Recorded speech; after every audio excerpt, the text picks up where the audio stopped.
The quarterback race in Cleveland, we saw guys get out there, wing it around a little bit. We even heard from the two rookies in front of a microphone. What are you hearing out of Cleveland first blush with this situation, Tom?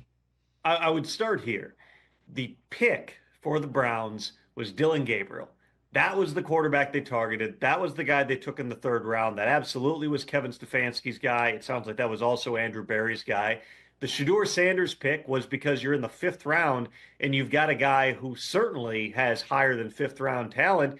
Again, it's a dart throw. It's you're taking as many bites at the apple as you possibly can and hoping that one of these guys works out. Why not take a stab at a guy in the fifth round? You know, you've got Kenny Pickett there. You've got Joe Flacco there. I would say just going into this, you would say Joe Flacco has the leg up because the coaches know him, because he knows that system. He's functioned in that offense before. Kevin Stefanski's gone to the playoffs with him. He knows that he can trust Joe. Realistically, Joe's probably not starting 17 games this year. You know, he's been a very durable quarterback through the course of his career. But, you know, the odds that at 41 years old, I believe he is, that he's going to play the entire season, you'd probably say that that's an unlikely type of a scenario. So based on what I hear, it sounds like it's wide open. It sounds like they're going in with open minds into this competition. The real question is going to be, it's one thing for, and I know that Kevin Stefanski said, don't read too much into the reps and rookie minicamp. It's very, very early. There's plenty of reps to go around. Well, as you get deeper into the summer and those veterans come back with Flacco and with Pickett, Deshaun Watson's not going to be ready for anything in the offseason. We'll see if he ultimately is able to do anything on the field even during the course of the regular season here. But when you've got four guys, there's reasons a lot of teams philosophically want to pare that down and really roll with three in training camp. So very quickly as we get into the OTA portion, you'll see how they're dividing those reps. You'll see what the order is. I would anticipate just going in based on how, you know, these things tend to go. It'll be Flacco, then Pickett, then Gabriel, and then Shedeur Sanders getting the fourth reps or splitting the third reps or however they do it here. But that's got a chance to evolve. And by the time we get to training camp, I would certainly think that Kevin Stefanski is going to want to have a real good idea of, okay, here's the two or three guys we've got to give those reps to. Does that mean that you're cutting somebody or trading somebody? Not necessarily. But it does mean you're going to be shifting those reps in a certain direction. That'll give us an early read on how they're looking at that position going into 2025. Well, I don't know. What do we give, guys? Mid-June till we hear the Shedeur's not that bad stories. You know, Shedeur is not, I mean, we're not seeing any indication of any of those, you know, off the field, look at me, red flags. You know, he's actually a pro. He knows the grindstone. You already getting those stories coming out of Cleveland, then, Tom? Or am I just, am I front-loading it right now? Well, I would say this, you know, nobody in terms of Shedeur Sanders' approach, his work ethic, his study habits, nobody said a bad word about that through the course of the process. It was a lot of other different things that went into the Shedeur evaluation. So I have no doubt that he's going to come in and he's going to do things the right way in terms of how he is in meetings and how he is on the practice field. I would say, let's see what's happening if we get into June and July and Shedeur is, you know, getting the third, fourth reps. Maybe he rises before that. If he doesn't, then I think, Rich, you're going to hear less of the, boy, Shedeur's not that bad. And what that's very quickly going to turn into is, why isn't Shedeur getting more reps? Why isn't he getting a real opportunity to win the job, which you wouldn't have that conversation about any other fifth-round pick. And that's one of the many reasons that certain teams were a little bit skittish based on their experience through the pre-draft process and knowing when you bring in a guy who's that high profile, it's going to turn the entire conversation surrounding a quarterback competition that should be relatively straightforward. But is Shedeur Sanders going to get his opportunity to show what he can do? Can he beat out Dylan Gabriel? Can he beat out Kenny Pickett? Can he beat out Joe Flacco? There's nothing saying that he can't, but again, we'll get a better idea once those veterans are out on the practice field, how they're dividing those reps and trying to manage a quarterback competition. Because I know I've heard coaches say before, there's no real quarterback competitions. We all know going in kind of how this is going to go. You very quickly get that sense. Let's see how Kevin Stefanski sets it up through the course of the process. Who gets those reps in June? Okay. What's the order of business right now? Is it waiting on Rodgers, or you're just done with that? Are you even texting people about this story at all, or what? It's the single biggest loose ends, and it impacts some of the other loose ends, such as Kirk Cousins. And so, absolutely, It's the, one of the driving storylines through the course of this offseason. It'll go on as long as Aaron Rodgers lets it go on. What I would tell you is it has not changed in the past 6 weeks. Everything has been pointing. If you just look at this logically, forget information for a second. That's my lane, but let's just look at this logically. Sure. Aaron Rodgers has one team right now that really needs a starting quarterback. It's in Pittsburgh. Aaron Rodgers took one visit. It was to the Steelers. Aaron Rodgers has been throwing with one wide receiver out in California. It is DK Metcalf, who is a member of the Steelers. And Pittsburgh, other than drafting Will Howard late in the draft, they've absolutely operated like a team that anticipates, maybe not knowing 100%, but anticipates that Aaron Rodgers is going to be a member of the Steelers and their starting quarterback come week one. We also know this about Aaron. He's never liked off-season workouts. He showed up, for a lot of them back during his Green Bay days, but when it came to the collective bargaining negotiations in 2020, he was the loudest voice saying we shouldn't have to do anything until August 1st. There should be no voluntary stuff. There should be no mandatory minicamp. August 1st should be the start. He lost on that point because there just wasn't a lot of support for it, particularly because it didn't make sense for the union to leverage something that players already don't have to do. But, for Aaron, he's never felt like those things were necessary here. And so is it the week of minicamp? Is it the day after minicamp? Is it the week before training camp? Is it the day before training camp begins?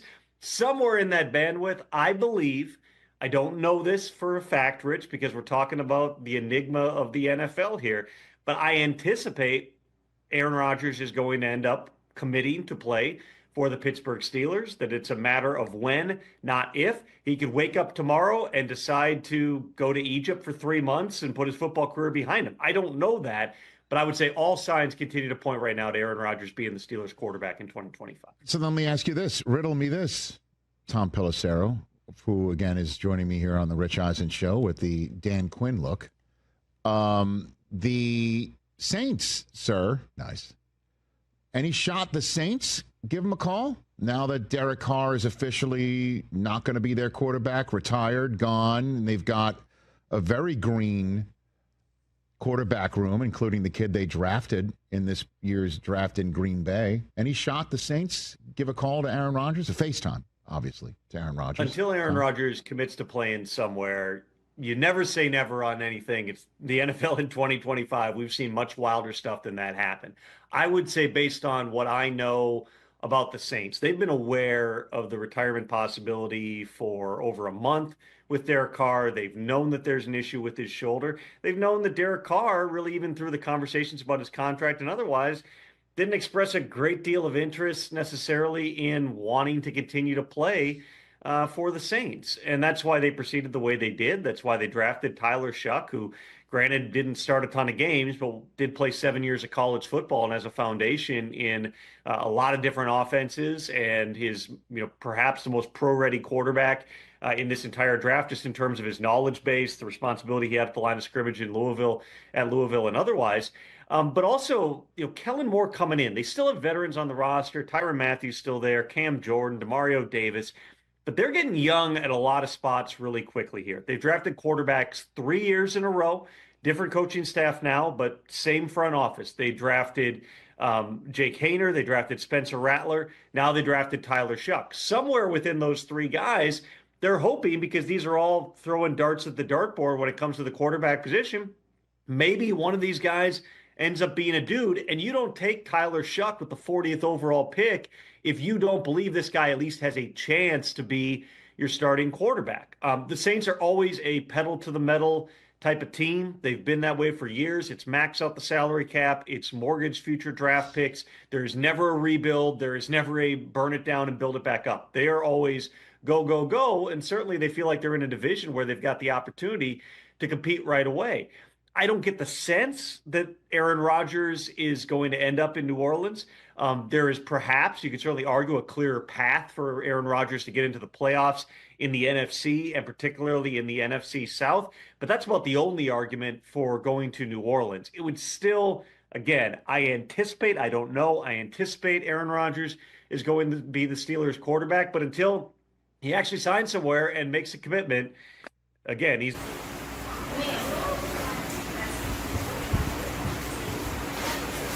Xin chào các bạn nha. Ngày hôm nay mình sẽ hướng dẫn các bạn cắt rán. Đây là máy xay sinh tố nha. Bây giờ mình sẽ hướng dẫn các bạn cắt rán.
Đi đây lấy tầm hoành nhưng mà